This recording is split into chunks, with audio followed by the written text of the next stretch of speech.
If you're looking for a mattress, go with Helix Sleep. Their 2-minute sleep quiz will tell you which mattress is perfect for you. You'll get up to $200 off and 2 free pillows at helixsleep.com/Pacman.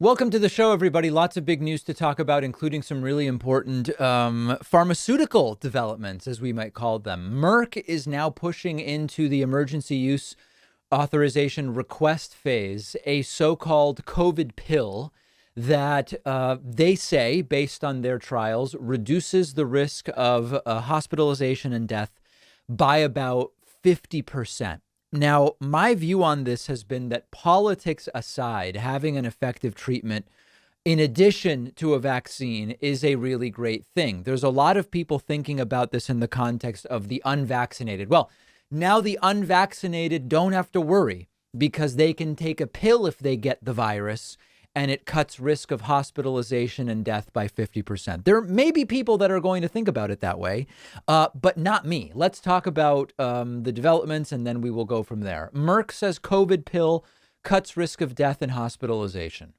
In a potential leap forward in the global fight against the pandemic, drug maker Merck said Friday that its experimental pill for people sick with COVID reduced hospitalizations and deaths by half. If cleared by regulators, it would be the first pill shown to treat COVID-19, adding a whole new, easy-to-use weapon to an arsenal that already includes the vaccine. The company said it will soon ask health officials in the U.S. and around the world to authorize the pill's use. A decision from the U.S. Food and Drug Administration could come within weeks after that. All other COVID treatments authorized in the U.S. require an IV or an injection.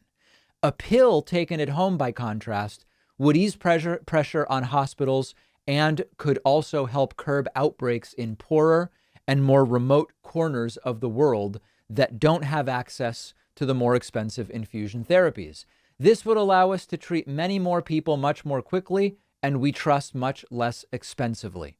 Merck and its partner Ridgeback Biotherapeutics said early results showed patients who received the drug molnupiravir within 5 days of COVID symptoms had about half the rate of hospitalization and death as those who received a dummy pill, the placebo. The study tracked 775 adults with mild to moderate COVID, considered high risk for disease because of health problems like obesity, diabetes, or heart disease. The results have not yet been reviewed by outside experts, the usual procedure for vetting new medical research. Among patients taking molnupiravir, 7.3% were either hospitalized or died at the end of 30 days, compared with 14% of those getting the dummy pill. That is a significant reduction. After that time period, there were no deaths among those who received the drug, compared with 8 deaths in the placebo group. This is one of those cases we've talked about before, medical ethics. When the test medication or procedure seems to be working so well, it becomes unethical to keep people on the placebo. And in fact, that's what they talk about here. The results were so strong that an independent group of medical experts monitoring the trial recommended stopping it early. Executives plan to submit data to the FDA in the coming days, and experts stress the importance of getting vaccinated anyway. So again, a lot of people hearing this and saying, we've been saying there's going to be a treatment of some kind. We don't need to get vaccinated. That's not at all what this is about. My thinking is the following math. This is a great additional layer in addition to vaccination. We've talked so much about, I did what was available to me. I went and got the vaccine. And yet it's not 100%. No vaccine is 100%. And immunity may wane, as is often the case with vaccines. We're trying to figure out to what degree and how much in relation to the mutations of the coronavirus. But we've done all those things, and yet we could still get it, and we could get really sick, and we could die. So what do? Well, here we have something that's an additional barrier. It's not something to justify getting no vaccine. Imagine that your risk of death is 90% lower with the vaccine. So, okay, let's say the overall infection fatality rate of COVID is 0.8. Why are we saying 0.8? Well, officially it's 1.6%, but we have reason to believe that the real number of infections is actually 2 or even up to 3 times the number of cases that are officially known. So that would put the infection fatality rate in reality somewhere between 0.4 and 0.8. Let's call it 0.8. Okay. So I get the vaccine. These are rough numbers. I get the vaccine, and let's say that reduces risk of death by 90%. I've gone now, risk of death wise, from 0.8 to 0.08. I've reduced my risk of death dramatically on an infection basis.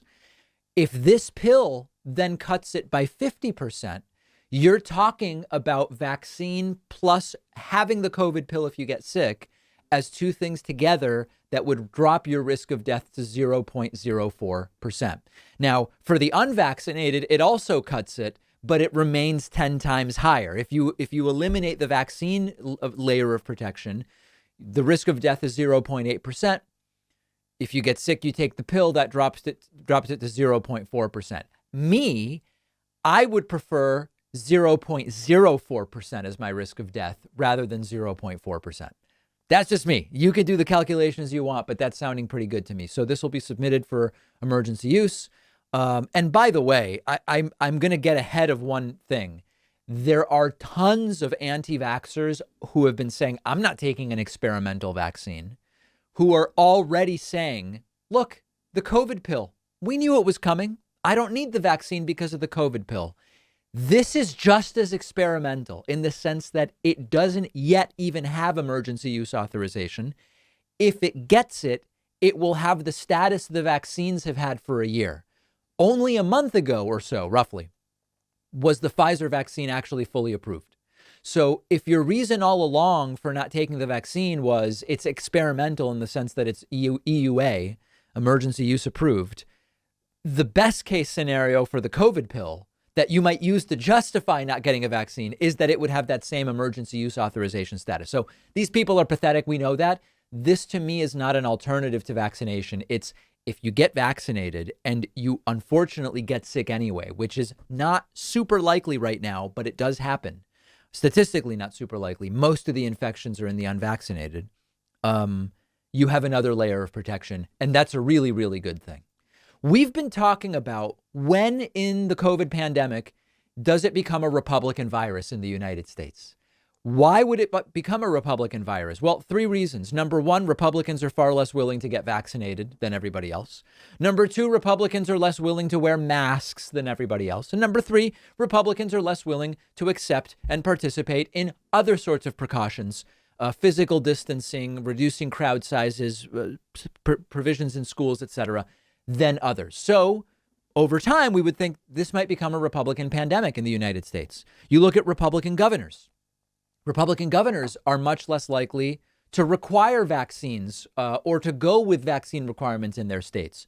And they're much less likely to put in place mask or to support mask mandates in their states and to support other precautions. So we've been saying for months, to some degree, it's probably already a Republican virus in the United States, more so than anything else based on those numbers.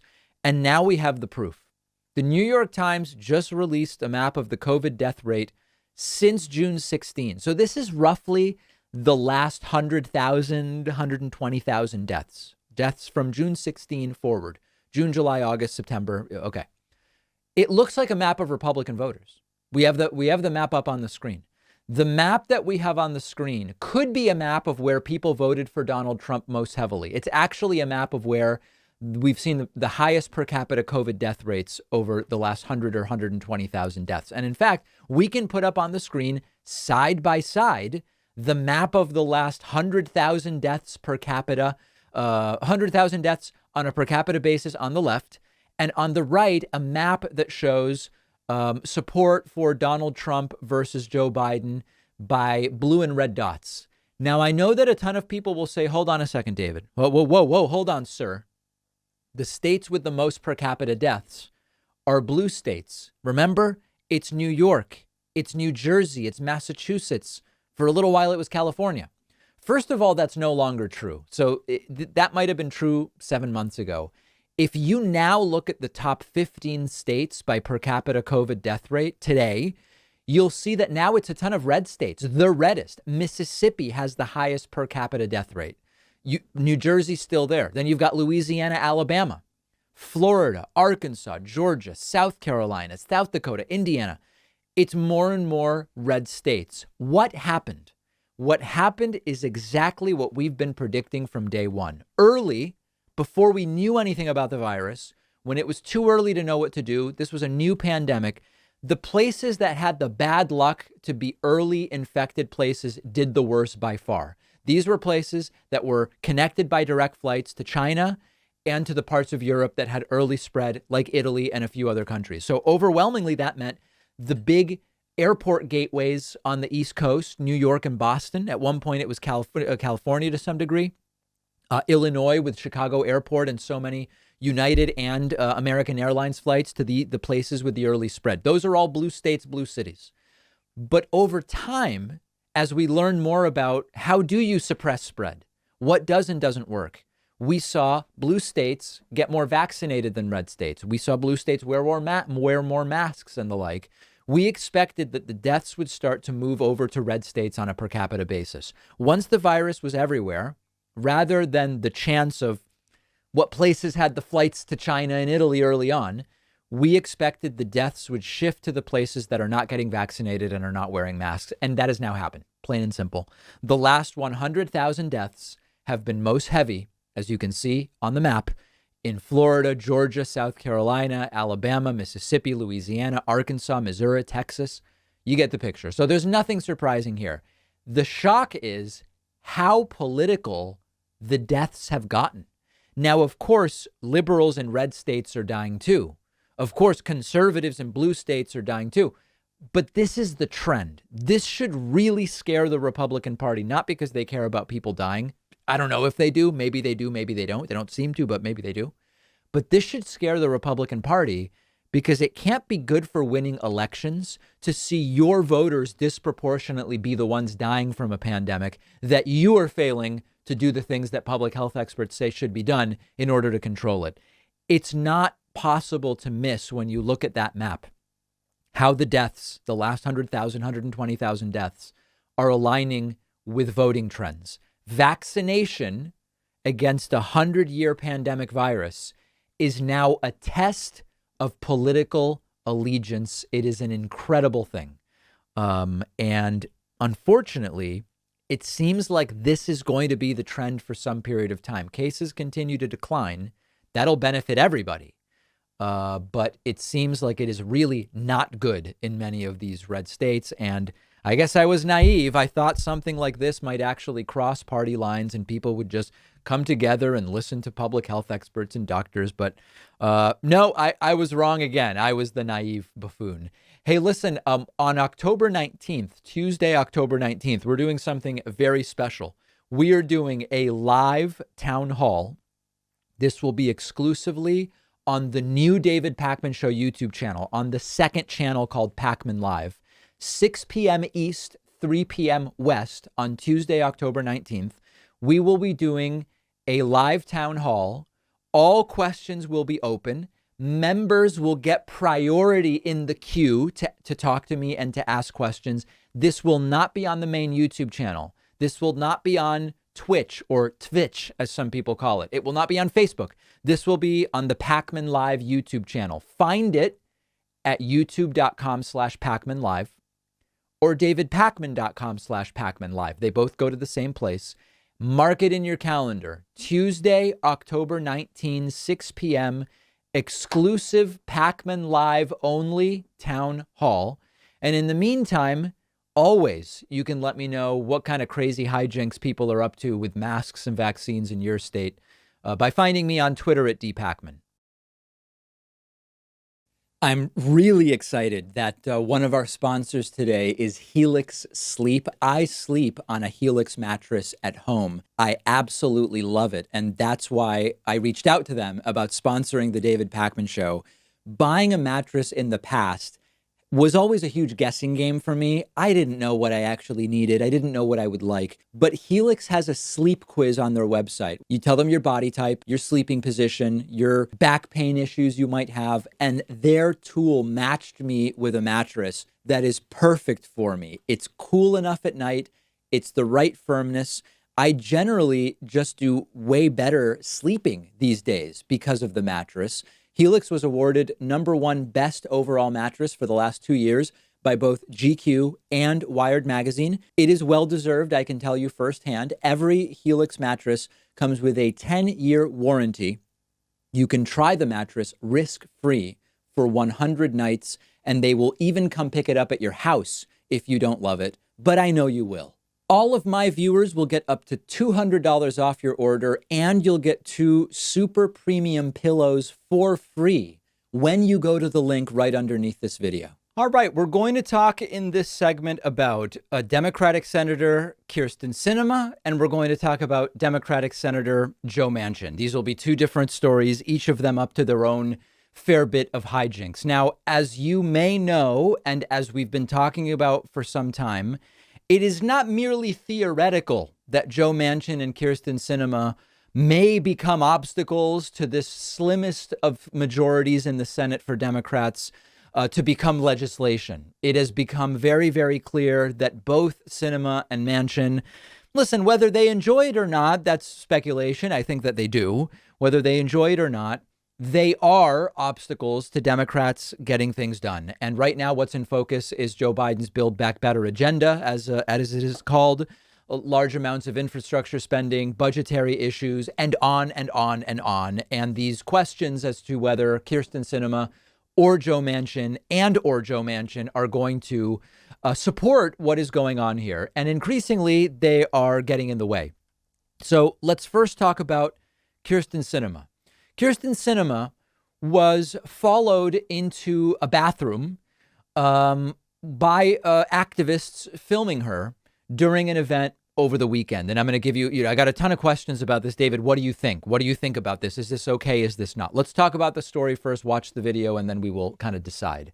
A video posted to Twitter on Sunday by social justice group Living United for Change in Arizona shows youth organizers confronting Senator Kyrsten Sinema, even following her into a bathroom at one point. Looking to talk to the Democratic representative about her opposition to the Build Back Better agenda, President Biden's ambitious economic recovery plan, widely supported by Democrats, several activists can be seen in the video waiting outside what Lucha, that's the abbreviation for the acronym for the group, said was Sinema's classroom on Arizona State University's campus. When Sinema emerges, they ask to speak to her. Actually, I'm heading out, she replies, and walks into a bathroom stall. Over the sound of toilets flushing, an activist identified as Blanca spoke to Sinema from the entrance, saying, "We have to hold you accountable." In another video by Lucha, the protesters follow Sinema as she walks back into her classroom. They said we wouldn't have to resort to confronting Sinema around Phoenix if she took meetings with the communities that elected her. Sinema's communication director declined to comment, telling the Daily Beast, "We are not dignifying this behavior," with a response. So let's take a look at the video, okay? And let's listen. This is Senator Sinema heading into the bathroom, followed in by activists. Okay, I'll be back. Sinema, we want to talk to you real quick. Can we talk to you real quick? Hi, actually, I am heading out. Right now is a real moment that our people need in order for us to be able to talk about what's really happening. Yeah. We need a Build Back Better plan right now. We knocked on doors. We need solutions. The Build Back Better plan has the solutions that we need. We knocked on doors for you to get you elected, and just how we got you elected, we can get you out of office if you don't support what you promised us. We need 7 million citizenship for 7 million. We need the Build Back Better plan right now. So now the toilet flush. My name is Blanca. I was brought here to the United States when I was 3 years old. And in 2010, my grandparents both got deported because of SB 1070. And I'm here because I definitely believe that we need a pathway to citizenship. My grandfather passed away 2 weeks ago, and I was not able to go to Mexico and visit him because there is no pathway to citizenship. And if we have the opportunity to pass it right now, then we need to do it, because there's millions of undocumented people just like me who share the same story or even worse things that happen to them because of SB 1070 and because of anti-immigrant legislation. And this is the opportunity to pass it right now, and we need to hold you accountable to what you told us, what you promised us that you were going to pass when we knocked on doors for you. It's not right. I'm a survivor of human trafficking, and it's because of the lack of worker protection. Okay. So I think you generally understand what went down there. So, okay, we've got our issues with Senator Sinema. Some are saying, David, following someone into a bathroom, it's bad, it's cringy, it's an absolute disaster. The counterpoint that I've seen is she wasn't really going to the bathroom. She was just going to the bathroom because she assumed that she would be able to get away from the activists. And those were fake flushes. They were not necessary flushes. I don't know the answer to that. Okay. Where I come down on this is as follows. It's hard to predict what kind of activism will get results. And there's this common trope of trying to control activism by saying this is off limits, that's off limits. And so, like, for example, sometimes when people show up to the house of a senator, they don't go in, they don't go on the lawn, they don't go in the house, but they're on the sidewalk with a loudspeaker saying, Senator, whatever, vote for this, vote for that. And there will be people who say, no, that's over the line. I don't want to be the one saying, if we're not breaking the law and we're not doing violence, I'm not feeling super comfortable like I'm the person to say what types of activism are okay or not, because if we only ever did the activism that's comfortable for those in power, literally nothing would ever change. Okay, so I'm not making like a big statement about what is and is not allowed because I just don't think I need to. I'm not there's probably other people that are willing to give you the list. My view is I don't think this is going to achieve anything. That's how I feel about this specific incident. And basically, my Bill Scher sarcastically tweeted yesterday, I think it was, alongside this video, we're definitely getting the 3.5 trillion now. I just don't think that this will work. And remember also that if you are Sinema, it's Arizonans who voted for you. And as Bill Scher also tweeted, Sinema may be widely loathed on Twitter, but not so in Arizona. The most recent Arizona poll has her favorable, unfavorable at 46-39. Not amazing, but her net favorability is 3 points higher than Mark Kelly, also in Arizona, and her unfavorability is 4 points lower. Her unfavorability among Democrats is 19 points higher, but favorable, unfavorable with Democrats is still a net positive. Now, you could make the case, well, but it's mostly Democrats who vote, so it still leaves her liable to a primary challenge. Well, challenger, right? Without a doubt. I mean, that's absolutely fine.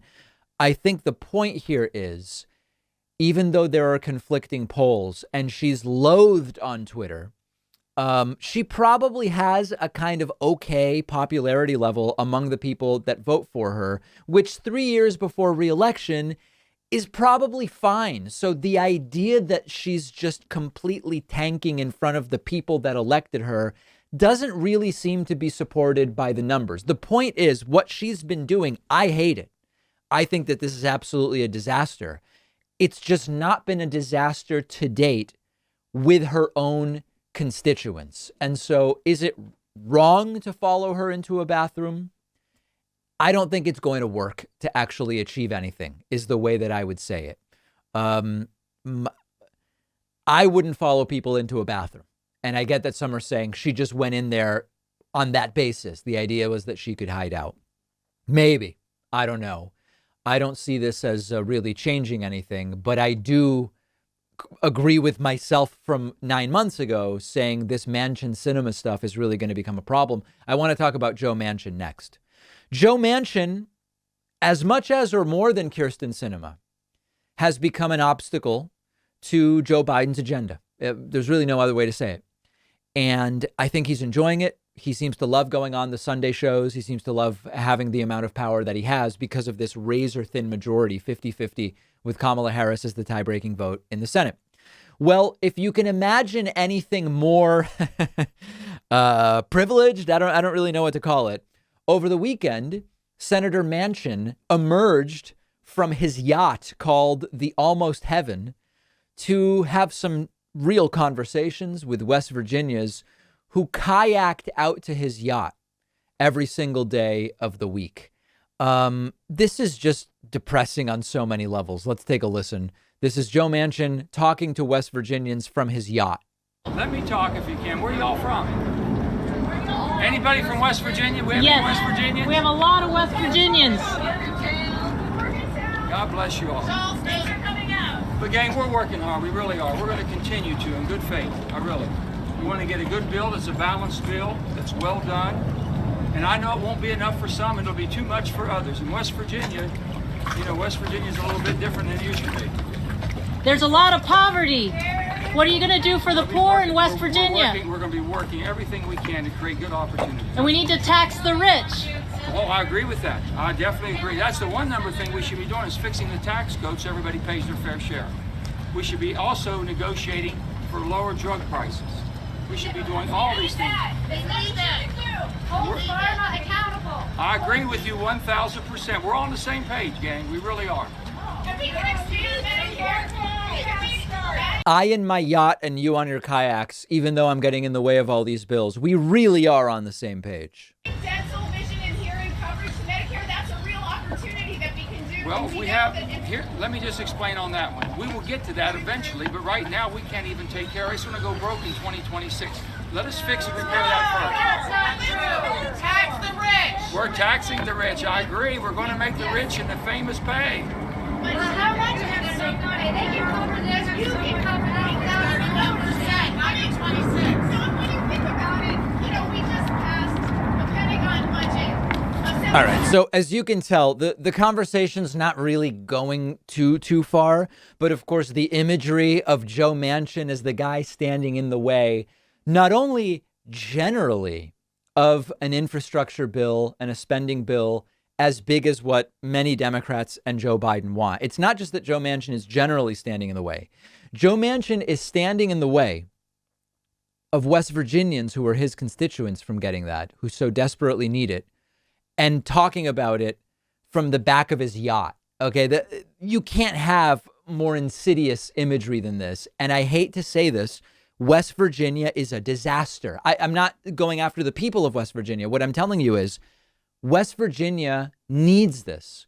West Virginia is ranked 47th out of 50 in healthcare in terms of access, quality, and public health. 47 out of 50. 50 is the worst, not the best, just to be clear. West Virginia is ranked 45th out of 50 in terms of education as far as higher ed and pre-K through 12 are concerned.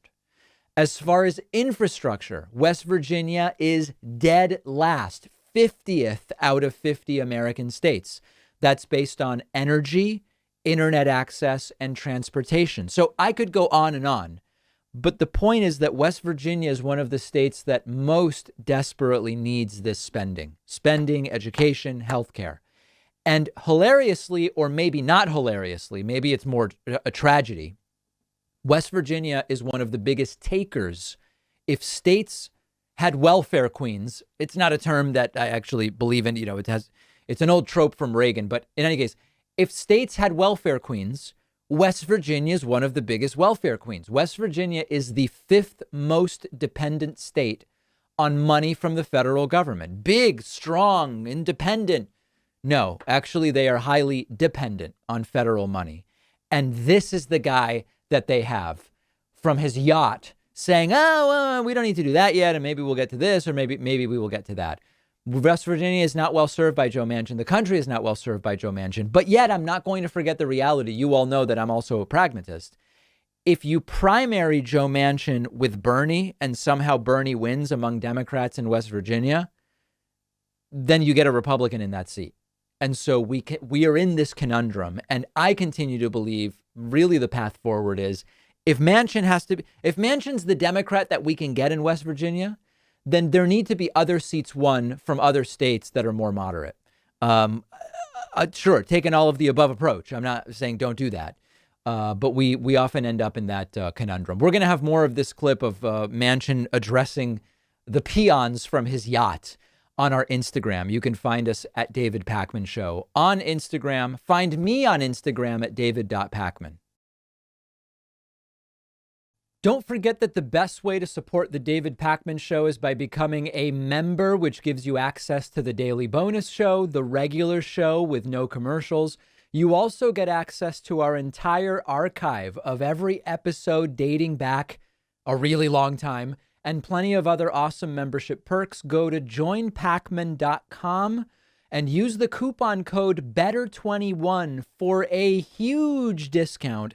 Joinpakman.com.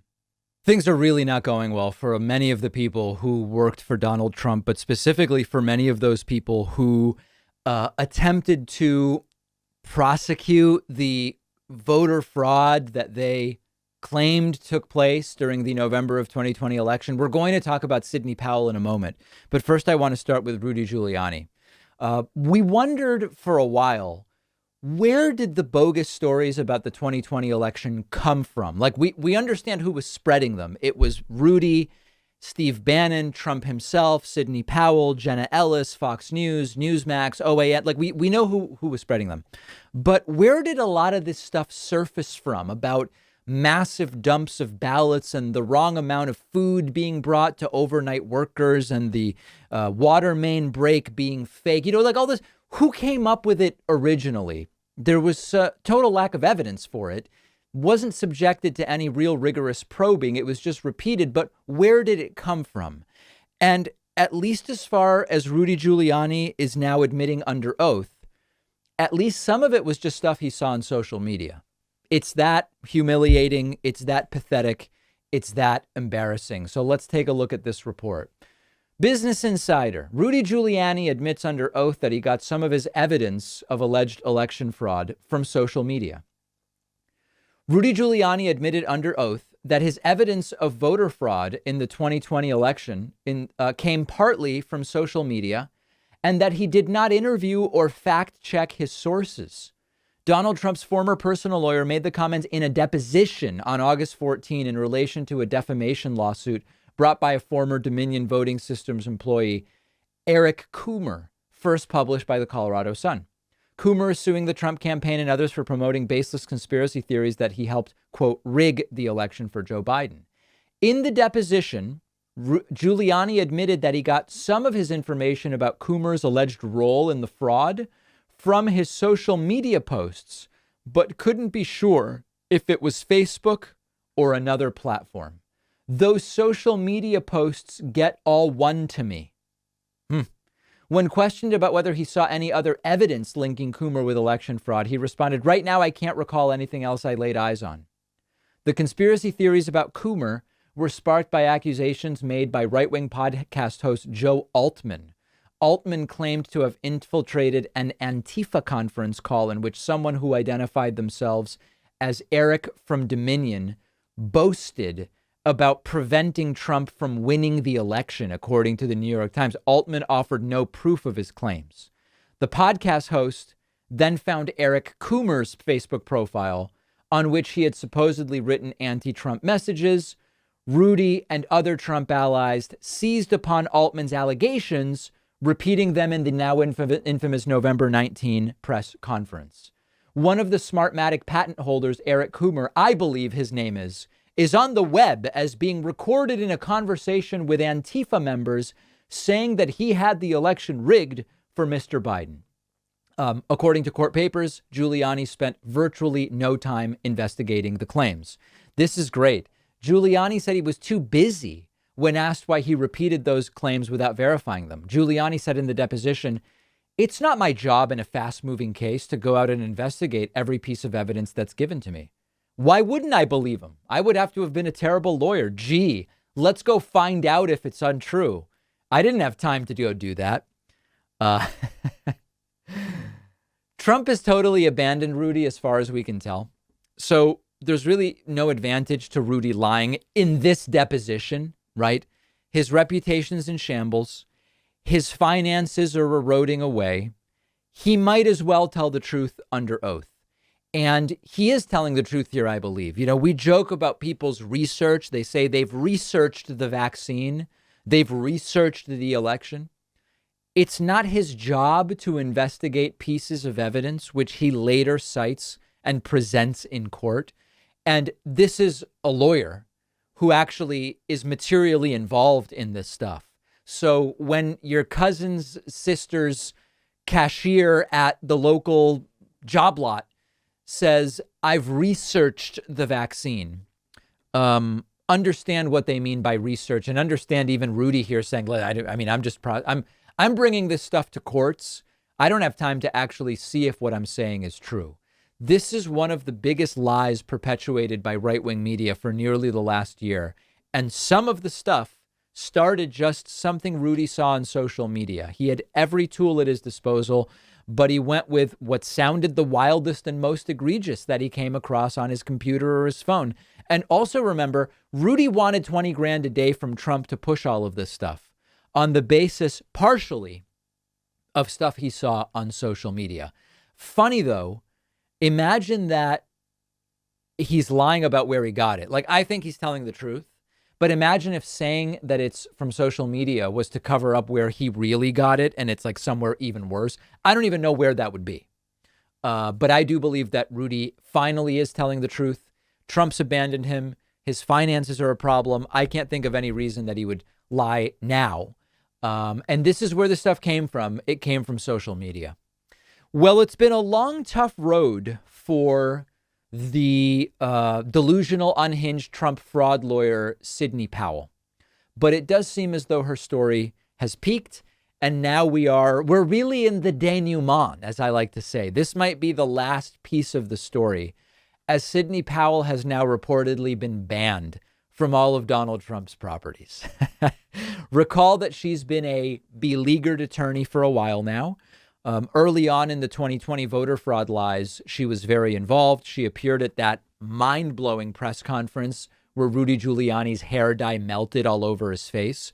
And that's the one where she made the wild claims about Hugo Chavez, Antifa, Cuba, some guy named Eric Coomer, and many others. At some point, Sidney Powell clearly was working with Donald Trump.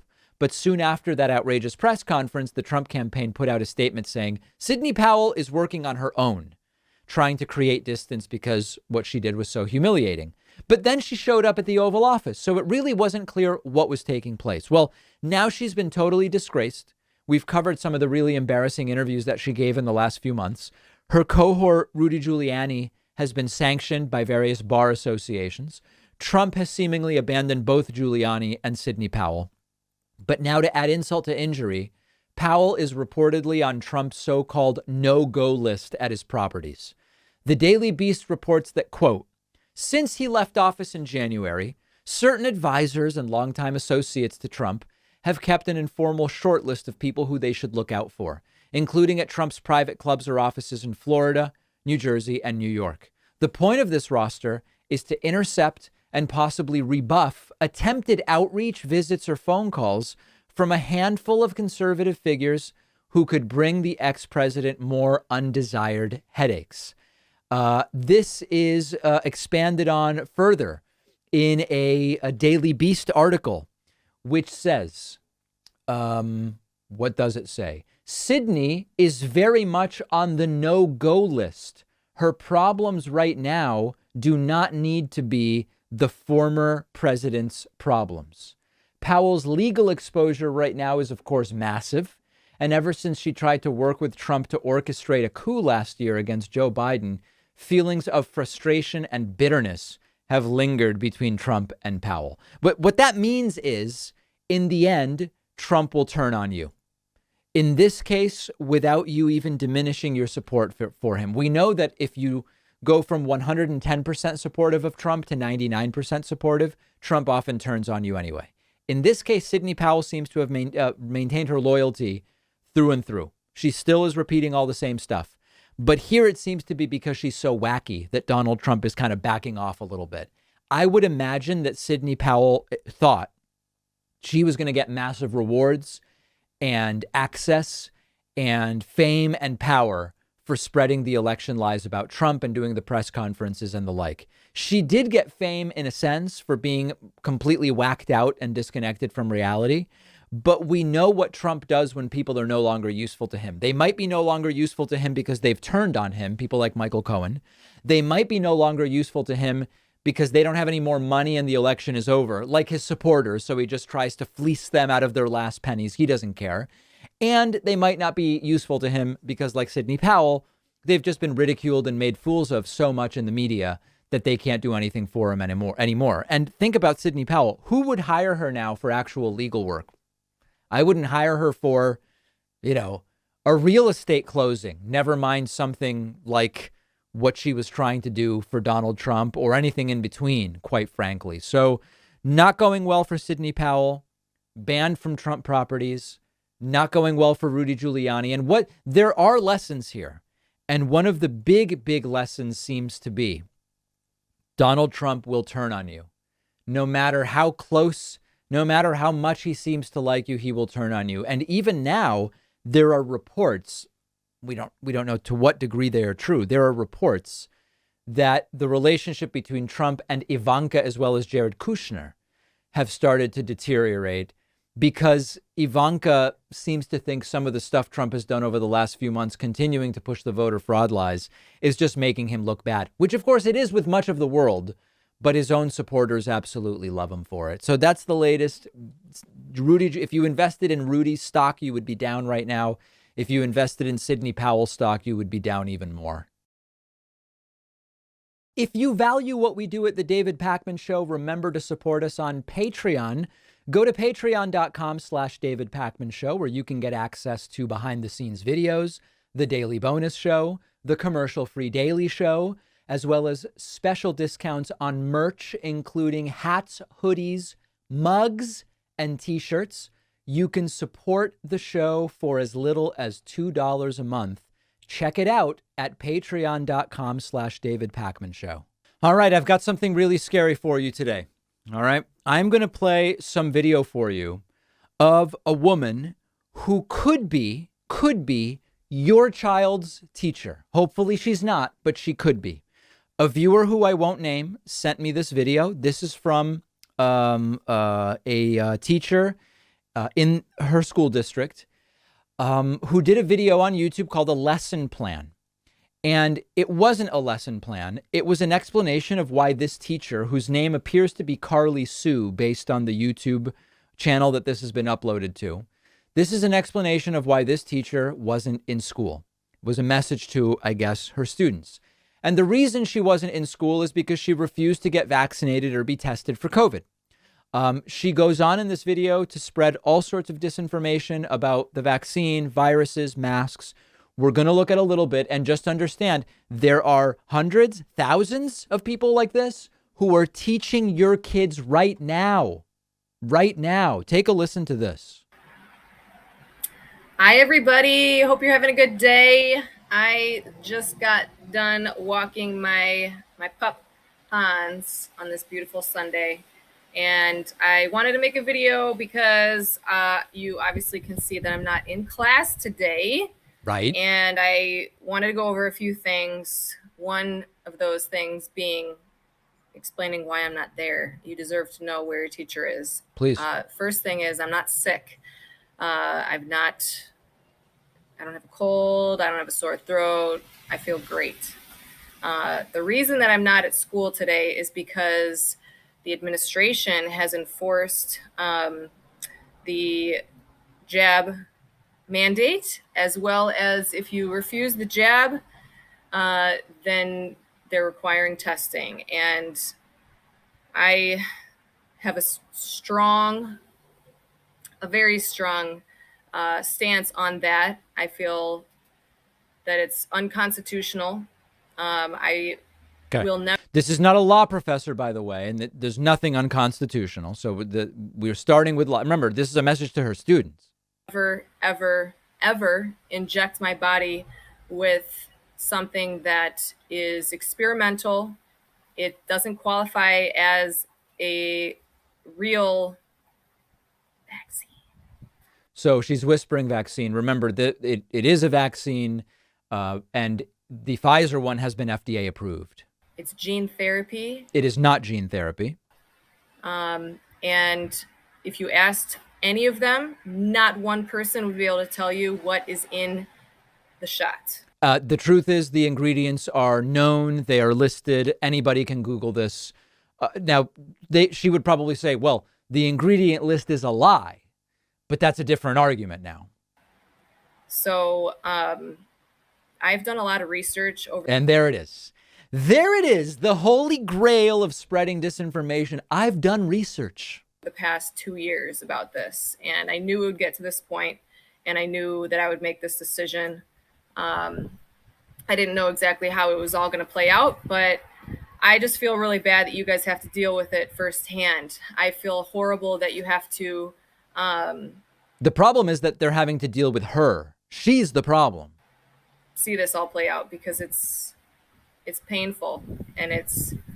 Okay, so I'm going to skip forward because later in this clip, I mean, there's a lot of nonsense here, but then she goes into just spreading straight up imaginary cuckoo stuff about medical disinformation. Take a look at this. Oxygen actually kills the virus.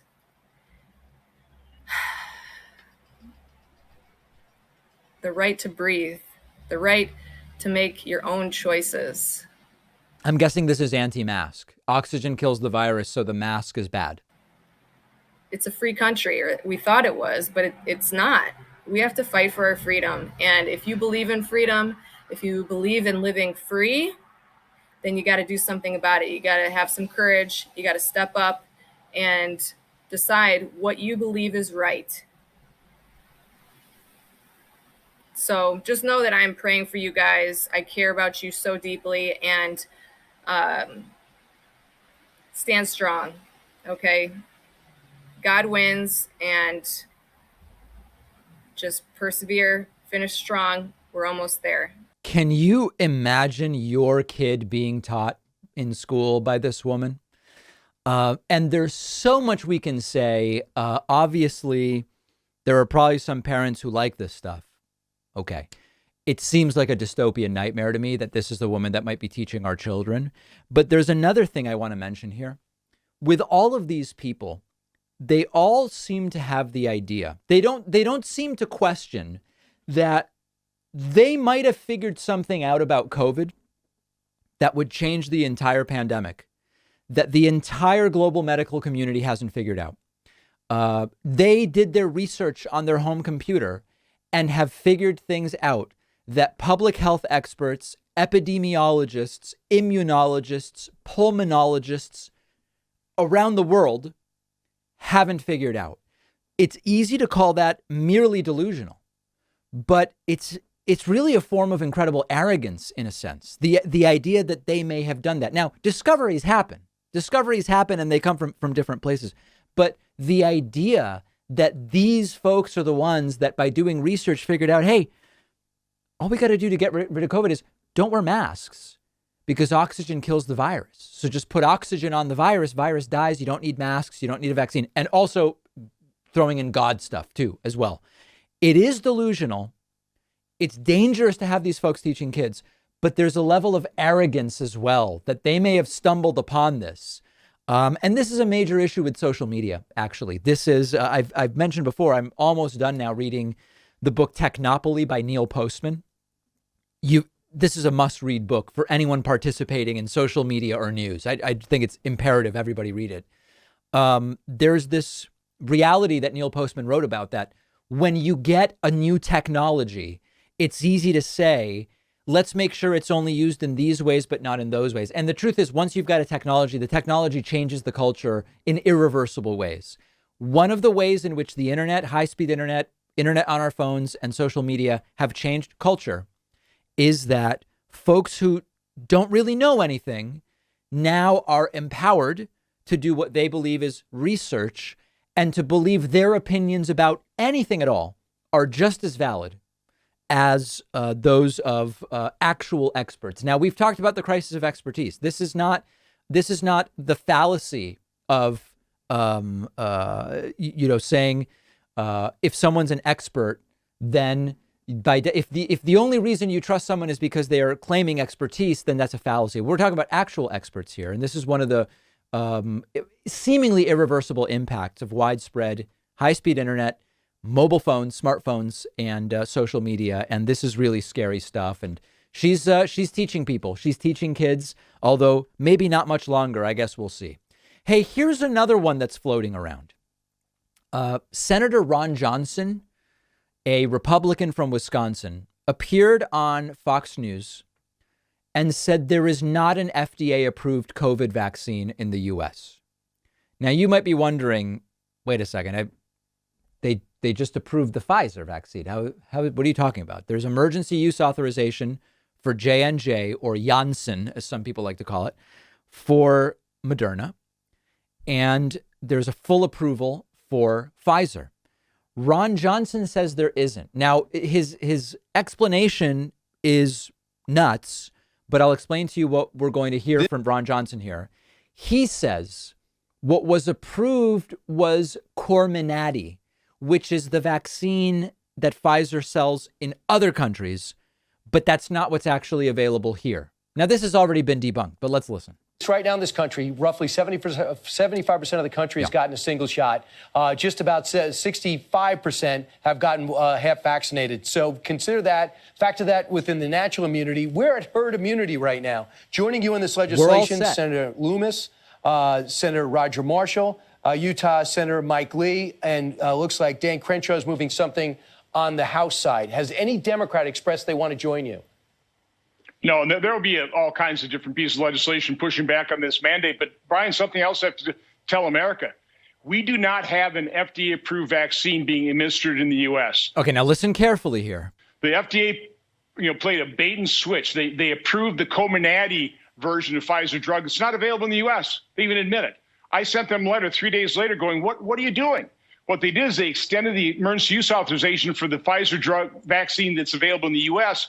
Here it is more than 30 days later. They haven't asked that very simple question. If you're saying that the Pfizer drug is the same as the Comirnaty, why didn't you provide FDA approval on that? So there's not an FDA-approved drug. Wow. And, of course, they announced it so they could push through these mandates so that people actually think, oh, okay, now these things are FDA approved. So the first thing you have to ask yourself is why would they do that? What would be the point? I'm trying to buy into the conspiracy. I guess if you believe that that's what happened, you would believe it on the basis that they couldn't really get the EUA US Pfizer vaccine approved because something's wrong with it. So they submitted approval for Comirnaty, which is the Pfizer vaccine in other countries, but that one's not actually. Now, it's just all a lie.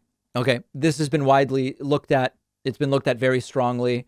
Nebraska Medicine has a very specific article addressing this question. I've heard that the FDA said Pfizer's Comirnaty and BioNTech formulas are distinctly different in their vaccine approval letter. Is that true? Infectious disease pharmacist Brian Alexander writes, no. In terms of what is contained inside the vial of each, they are identical. Pfizer and BioNTech simply formally branded or named their vaccine Comirnaty. BioNTech is the German biotech company that partnered with Pfizer to bring it to market. Pfizer Comirnaty and Pfizer BioNTech COVID-19 vaccine are biologically the same thing. They are chemically the same thing. The confusion stems from this section of the FDA's vaccine info. 1. The licensed vaccine has the same formulation as the EUA authorized vaccine, and the products can be used interchangeably to provide the vaccination series without presenting any safety or effectiveness concerns. The products are legally distinct with certain differences that do not impact safety or effectiveness. The FDA desires to have a single combined vaccine information sheet. A single sheet keeps things simple for people giving the vaccine and getting it. Since the branded and unbranded vials are chemically identical despite being legally distinct, this information must be included. It's just been debunked. And it's another one of these things that they feed who else but the low information Fox News audience. Brian Kilmeade doesn't have the wherewithal to question it, or maybe doesn't have the interest in questioning it. But a week ago, 5 weeks ago, this has already been out there. It's already been debunked. It's not true. And again, this is another one of these things where, wow, Ron Johnson researched it and he found answers. He exposed something. This is like sometimes you'll see a post on Facebook and it'll say something like, hey, you know what? COVID doesn't like beet juice. And all you got to do is drink beet juice every day and you're going to be fine. I've been drinking beet juice since the start of the pandemic. I haven't gotten it. It's like, wow, they missed everything. Is it airborne versus droplet? And where is the infection happening and indoors? They won't tell you that beet juice kills it. There are medical discoveries. Medical discoveries happen, and sometimes they are counterintuitive or whatever the case may be. But the arrogance with which some of these folks present the findings of their, quote, research is really something to explore sociologically and psychologically. Hey, we have a voicemail line, and often the voicemails are just disgusting. I have one of the nicest voicemails I've ever received to play for you today. You can call the voicemail line anytime, 219-2-DAVID-P. Call anytime you want.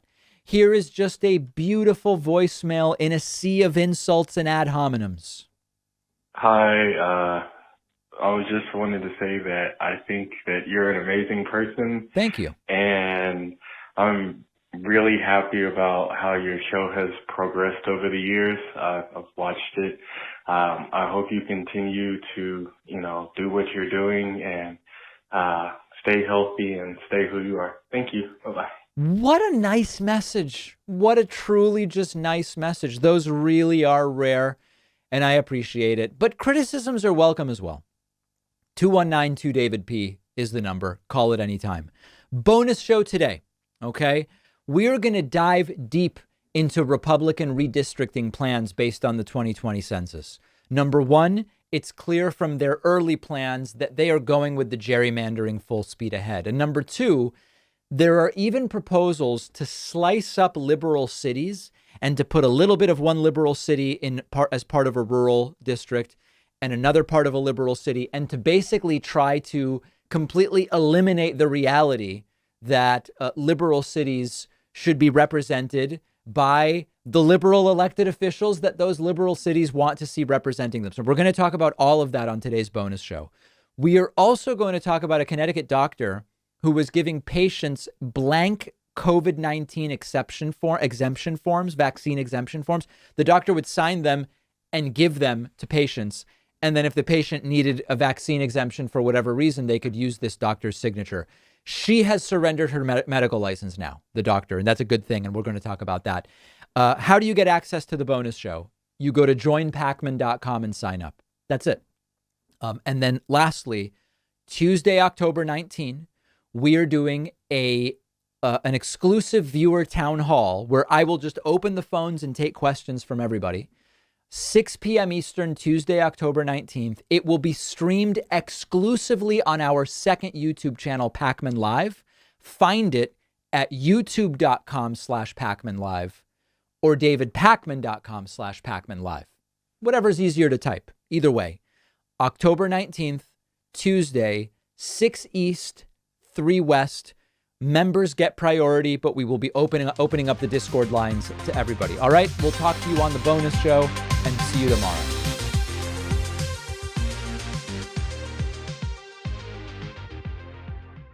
Thanks a lot for watching today's show. I just want to take a second to tell you about today's sponsors. If you're looking for a mattress, go with Helix Sleep. Their 2-minute sleep quiz will tell you which mattress is perfect for you. You'll get up to $200 off and 2 free pillows at helixsleep.com/Pacman.